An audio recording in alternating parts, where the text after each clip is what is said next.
Jagan assembly నుంచి boycott చేసి వచ్చిన తర్వాత తన పార్టీ కార్యాలయంలో సీనియర్ నాయకులందరితో కూర్చున్నారు. ఎమ్మెల్యేలు, ఎమ్మెల్సీలు, సీనియర్ నాయకులందరితో. ఒకటి, అసెంబ్లీ బాయ్కాట్ చేసి వచ్చిన తర్వాత వివిధ ఇప్పుడు ఎట్లయితే మొన్న మిర్చి సమస్య, లేకపోతే నన్ను గ్రూప్ 2 ఉద్యోగుల సమస్య ఎట్లాగైతే రైట్ చేసుకొచ్చారో అట్లాగా వివిధ ప్రజా సమస్యల్ని రైట్ చేయాలి అన్నటువంటిది ఒక కాన్సెప్ట్. ఇదేం సంచలనం కాదు. కాకపోతే 30 సంవత్సరాలు నేను రాజకీయాల్లో ఉంటానని చెప్పేది కొత్త కాదు, అది సంచలనం కాదు.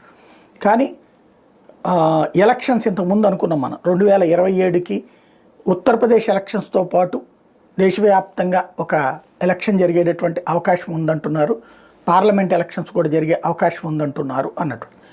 అంటే జమిలి ఎలక్షన్ అన్నటువంటిది అయితే పక్కకి వెళ్ళిపోయింది. మొన్న బిల్లు చూసిన తర్వాతన అది ఇక 2034కి జరిగే అవకాశం ఉంది. అయితే జగన్ తాజాగా చేసినటువంటి ప్రకటన, అంతకుముందు దాని మీద ఏదో